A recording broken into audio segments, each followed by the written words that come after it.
I'm Claire Davis and I'm back with Mental Health Chats, and we're starting our new series today on bereavement.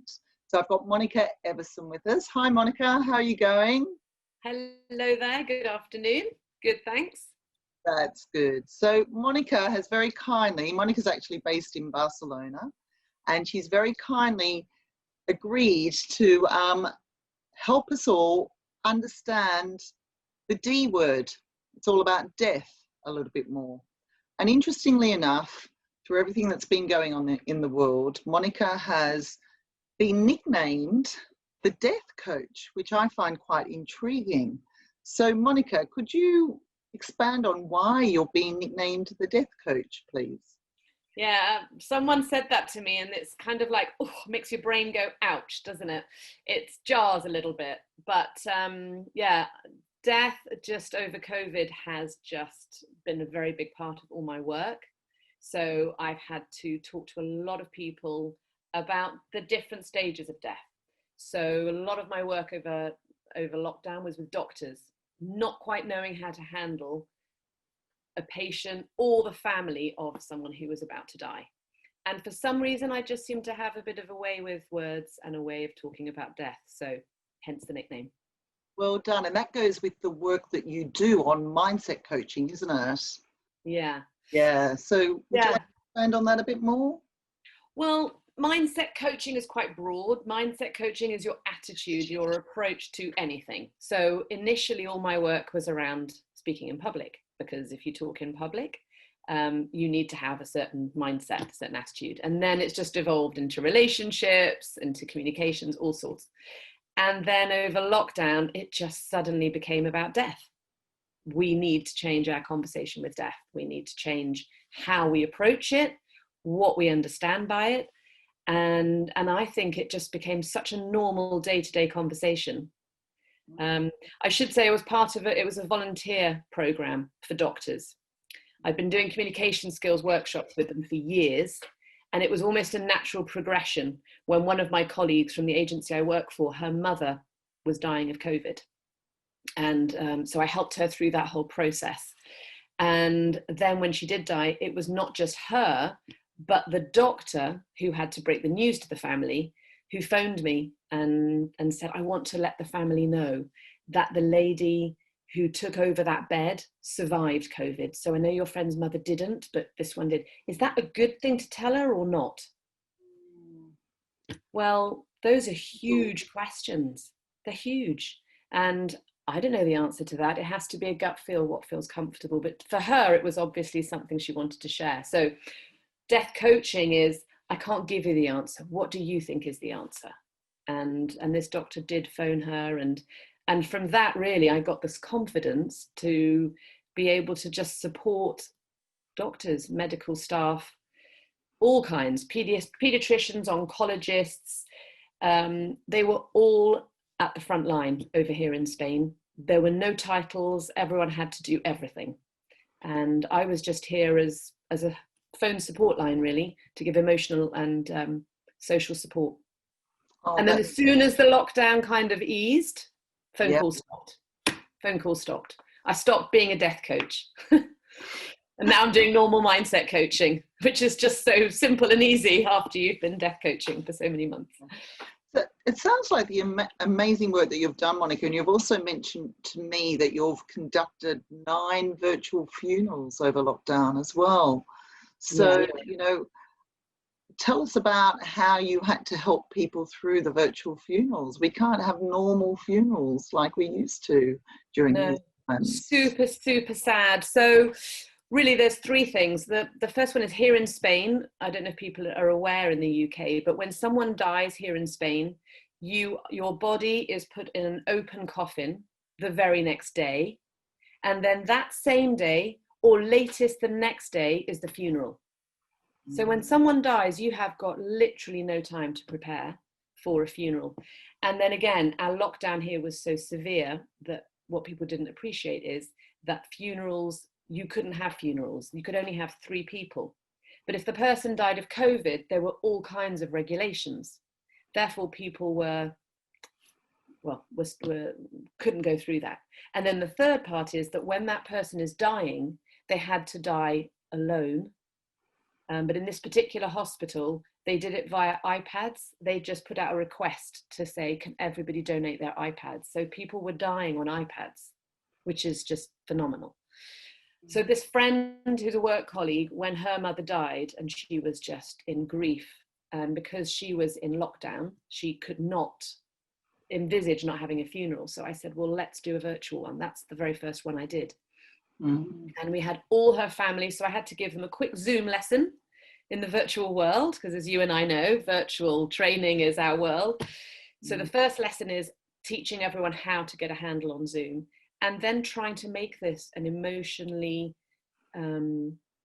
comforting place, so people felt psychologically safe to cry, to laugh. So we had the candles. We did it in a way that they all designed it together. And it was just such a beautiful thing that I just put it out there that if anyone wants a virtual funeral, I'm very happy to do that. So I did. About 5 doctors asked me to connect with a family. And then more recently, I've had 2 uncles and a friend die in the last 3 weeks. So I've actually now done 12 virtual funerals. Oh, it's incredible how the world's had to change through all this. I've actually been to a virtual funeral as well during lockdown, and it's just so different. It's so different to what we're used to. We can't hug, we can't really comfort people. So, you know, we're opening up the D word, that death word, which a lot of people can actually be quite scared of. So can you tell us all what you've actually learned through this time since lockdown, Monica? So there's kind of quite a few things, really. The first one is that we do need to normalize death. It's the only thing that is a certainty, is we will all die.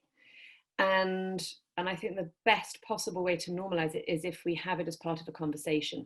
So when my uncle died, we had a family meeting. It was all on Zoom, and we talked very openly with our kids about where we thought we might be buried, what type of funeral we wanted. Turns out the kids don't want us to be cremated. I'm half Dutch, so I am eligible for euthanasia, and they said they were not happy about that, and they said, could we discuss it in the moment? And we were having a very normal conversation, and I think it's healthy to have a normal conversation. The kids told me they felt quite relieved. So I think we as adults need to role model it. I work a lot in schools with young people, and it's the top most asked question when I talk about values, when I talk about life and death. They all say, adults don't talk to us about it. And then I say, well, I will tell you anything you want to know. And I tell them about the stuff we need to know, that not all deaths are beautiful. Some deaths can be very ugly. My last uncle to die last week had a horrific death. It was very painful, it was very drawn out, very, very traumatic. And I am in grief right now. It's a very physical sensation, but we need to tell people that's what it is. And then I think the third one is that it does take time. When someone dies, it's not okay for a very long time. Yeah. A very long time. And I didn't quite understand that until my brother died suddenly. It was 13 years ago now. I didn't quite understand that pain. It's actually a physical pain. And the other thing I didn't understand was how long it takes to heal. And, you know, there are still times where I get my dips and I get very low about it. So it is that physical pain and how long it takes. And I think sometimes, unless we go through something ourselves, we don't understand it fully. We really don't. We have this thing where we want our children to be happy. We want to spare them pain and suffering. Well, I've got really bad news for you. Pain and suffering is part of life. So we want the happiness bit, but let's be realistic as well. Because otherwise, when we get to the death part, it's so difficult to understand how we can overcome it. But you're absolutely right, it's physical. I've had a headache that I'm carrying for about the last week. I can feel fatigue in my bones. I'm perfectly happy now, but in an hour and a half's time, something will happen. It's a little trigger, and you can feel the tears, and it's physical. And I know people who've said that grief can last a lifetime. Yeah. And I believe that. I don't think it can, sometimes it never goes away. So you have to try to get that balance between having pain in your heart, but having this happy exterior. But it's a different kind of happiness because we know what's going on the inside. And I think we need to have those kind of conversations so that it normalizes it. That would be my big thing.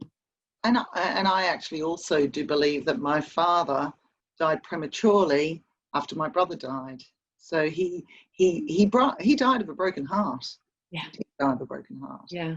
So it's a very, very hard thing to comprehend and support people with, unless you've actually been through it yourself sometimes, I believe.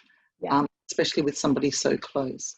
And that's also going back to the doctors and the people on the medical side of the death.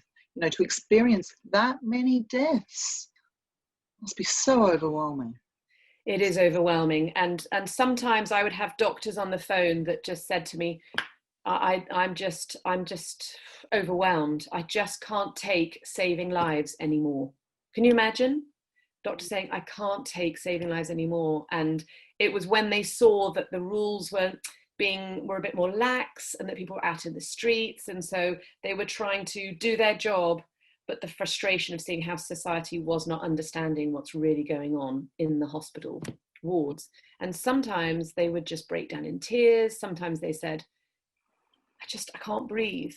And I would just spend that whole call would literally be over Zoom or over WhatsApp, just breathing. Yeah. Which sounds incredible. What do you mean you were breathing with the doctors? But sometimes they just said, because in death, the breathing part is the biggest part of it that people don't really know. There's that end of life agitation and the restlessness that happens. Yeah. And the breathing, the labored breathing, those are sounds you struggle to recover from. And when death was happening so much over here in the peak of COVID, some of these junior doctors in particular just said, no one trains us for this, not at this magnitude, not at this enormity. And wow, Monica, you've given us so many insights as our introduction to actually opening up the D word, the death word. So thank you so much for your insights. You've been, we're all going through a lot through COVID, and, people to different degrees. And, we do need to normalise death. It's something that I haven't really spoken to my children about. Yeah, they're aware of what's happened in my family situation, but it's actually, I love the fact that you're opening up this conversation with your children. Yeah. Me too. So thank you for that. They have questions themselves. So I think we kind of, when we open up the conversation, sometimes when I say that to people, they say it's quite surprising. I've written letters to all of them and said exactly what I want for my funeral. I know what music. But I'm not ill, I'm not unwell, but I don't know if I've got a day, a week, a year, 10 years. My gran died at 102, so I don't know what's in store. But can I just give, this would be my book recommendation. So it's called With the End in Mind, and it's by 𝗁𝗵𝗲𝗀𝗃. It's absolutely fantastic. It's not for the faint-hearted. She's a palliative care nurse, and she recounts how people die well, what death can look like. And this is a transformational book if people are looking to say, well, where do I start? It's a painful read. It's a painful read, but it's a very good read. I'll put that actually in the comments. So thank you for that, Monica. So our next guest is a lady called 𝗁𝗵𝗲𝗀𝗀𝘀, who was the founder of a charity here in Bristol called Brain Tumour Support. And she started the charity because her husband died of a brain tumour. And she's going to talk through, because it was he was after diagnosis, it was quite some time after he died. So she's actually going to talk about supporting somebody who is dying and how we can support people who are dying. So thank you very much, Monica, and we're looking forward to Tina's next mental health chat. And good luck over there in Barcelona, and I can't wait to actually come and see you when we're allowed. I know, hope that's sometime soon. Thank you, Claire. Thank you. Take care.